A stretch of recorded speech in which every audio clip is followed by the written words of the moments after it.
So I would like to go ahead and start by drawing you a picture. If you want to go ahead and close your eyes, imagine you're going on a walk. You're enjoying the sun, the fresh breeze, until you feel a heavy pressure on your chest. You get up to go find a bench, you start feeling lightheaded, start feeling dizzy, and you faint. That's an example of what a heart attack can look like. Heart attacks are one of the many possible repercussions from sustaining an animal product-filled diet.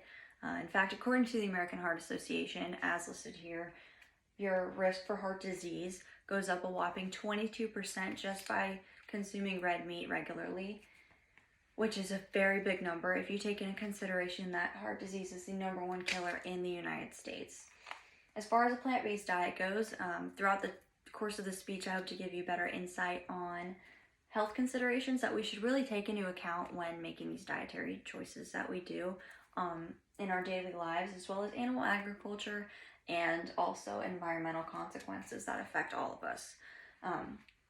So, as far as health misconceptions go, I have a few listed here. Each of them are gone into more detail in an article by Shaquille Wardley of Select Health. But the first one is that vegans don't get enough protein, which can be true. Just like with any diet, if you're not mindful enough or you don't put enough thought into your intake, you can fall deficient in certain areas. It's definitely a possibility. However, there are plenty of plant-based diet-friendly options that are protein-packed, and a couple that I have listed are oats, peas, tofu, beans, quinoa, and many more. Next, we have that a plant-based diet isn't healthy, which simply is untrue. A plant-based diet is significantly healthy. And they're actually notorious for far less risk of chronic diseases such as heart disease, like we talked about earlier, or cancer, or diabetes, and among many other things as well. We also have that a vegan budget is just expensive, which it can be. Sustaining a vegan diet can really work with any budget, though. A lot of the times it can even be significantly cheaper than your average American diet if you take out meat, which is a really common, like most pricey item on a grocery store list. And so now that we've gone over a couple of health misconceptions, we can talk about animal agriculture a little bit. The graph I have here represents the number of animals subject to farming between the years 1961 and 2020. As you can see, the number has skyrocketed since 1961, and that's of course a matter of supply and demand. And then a huge driving force behind supply and demand is us consumers. And a big thing that contributes to us consuming is false advertising, which we see a really good example is the dairy industry. They often paint a picture of cows in this green field and they look happy and healthy and spread apart, and that narrative is just false. They can't maintain that. The harsh reality is that that's just not a feasible option in order to supply the numbers that we are demanding as consumers.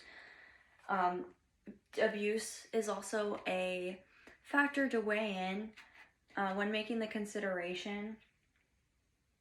Unfortunately, it is a harsh reality of animal agriculture. A lot of the times the people in these work fields get desensitized and it really becomes normal to them, so it's easy to inflict harm without really having remorse. Unfortunately, disease is another thing that probably isn't talked about enough. In animals like fish and chickens, they're often confined in really small spaces together with their waste just present.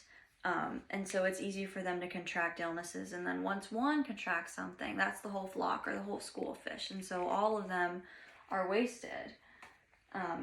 And with that being said, now that we've covered some animal agriculture things, we can talk about environmental consequences. Pollution is something we hear about very often. It's actually my first point. Second being deforestation. But as far as pollution goes, animal agriculture is responsible for 65% of nitrous oxide emissions.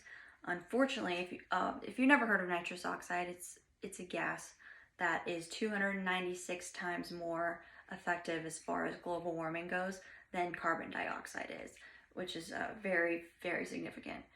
It does very significant damage to our environment, basically.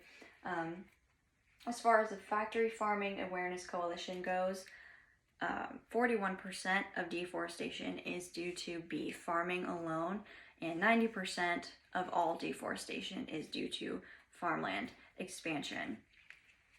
However, as far as the future goes, as we make these changes as individuals, from going from the American average diet to a plant-based diet, emissions in an individual go down 28%, land use will go down 75%, and water pollution will go down 60%. And those are, of course, huge numbers. Really, really good stuff to take into consideration when discussing this topic. And so, after hearing this speech, if you would be willing to pledge to cut out extra animal products for the sake of your health, animal welfare, and our planet, go ahead and raise your hand. For those of you that didn't raise your hand, if you would at least consider to pledge to furthering your knowledge on animal farming and understanding its effects on your health and the planet, as well as animal welfare, go ahead and raise your hand. Thank you.